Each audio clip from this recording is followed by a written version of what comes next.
خبرگزاری دولتی خوور روز 21 میون سال 2024 متن نو قانون جمهوری تاجیکستان درباره تنظیم و جشن و مراسم در جمهوری تاجیکستان را با علاوه نو نشر کرد و با همین طرح جدید این قانون جنجال برانگیز که در جامعه همچون قانون منع ایجاب و منع ایدگردک نام برآورده است پوره قوه قانونی را گرفت و به اجرا درآمد. طرح و علاوه ها به این قانون را مجلس نمایندگان پالاتای پایانی پارلمان تاجیکستان هنوز 8 می سال 2024 مجلس ملی پالاتای بالای پارلمان روز 19 ایون تصویب کردند و پرزیدنت امامعلی رحمان روز 20 ایون آن را امضا کرد. دو تغییرات اساسی در ماده 9 و 18 قانون تنظیم وارد کرده شده است که در جامعه به موج واکنش‌ها روبرو شد. در قسم دوم ماده 9 جشن‌های رسمی چنین گفته می شود: در روزهای عید رمضان و عید قربان دسترخوان کمخرج عیدانه آراسته شده، اسرافکاری، زیاده روی، تقدیم شیرینی و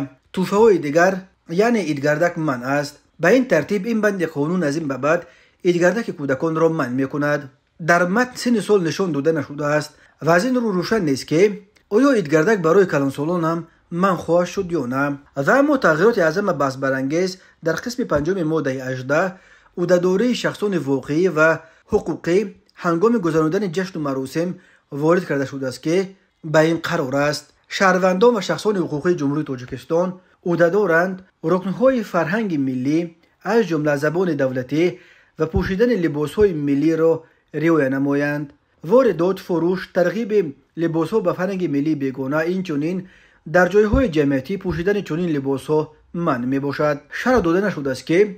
آیا برای رعایت نکردن این طلب و پوشیدن حجاب جزای علیحده جاری خواهند کرد و یا مجازات این عمل نیز به ترتیب عمومی صورت خواهد گرفت. ماده 418 کودکس حقوق ویرانکنی ماموری تاجیکستان برای ویران کردن طلبات قانون تنظیم همچون جزا جریمه‌های هنگفت را پیش بینی می‌کند. حجم جریمه برای شخصان واقعی به اندازه 110 نشان دهنده برای صبح‌ها برابر به 7700 سامانی، به شخصان منصبدار به اندازه 550 نشان دهنده برای صبح‌ها 39600 سامانی، به شخصان حقوقی به اندازه 800 نشان دهنده برای صبح‌ها 57600 سامانی، برای صاحبکاران انفرادی، خادمان و علمای دین جریمه به اندازه 750 نشان دهنده برای صبح‌ها 54000 سامانی مقرر کرده شده است. پرزیدنت امامعلی رحمان روز 20 ایون تغییر و علاوه ها به کودکس حقوق ویرانکنی ماموری تاجیکستان را هم امضا کرد، ولی متن نو این کودکس هنوز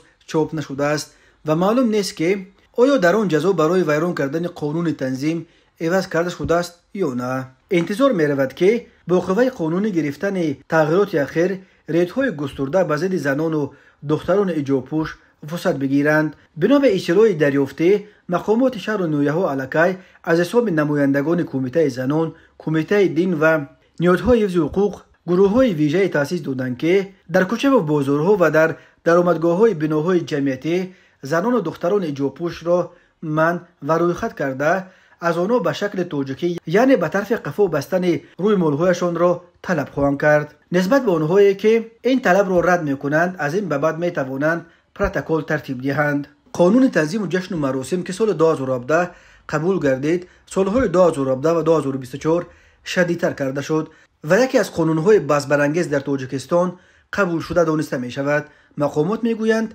این قانون امکان داد که ساکنان خرج‌های بیهوده به مرکه‌های چون توی و عزا و حتی زادروز را کم کرده پول‌های صرف شده را برای کارهای مهمتر چون بنیاد منزل، پرداخت پول تحصیل فرزندان یا سیر و تماشا پسنداز کنند. ولی حامیان حقوق این قانون را دخالت روی راست دولت در حریم حیات خصوصی مردم و نقض حقوق انسان نامیده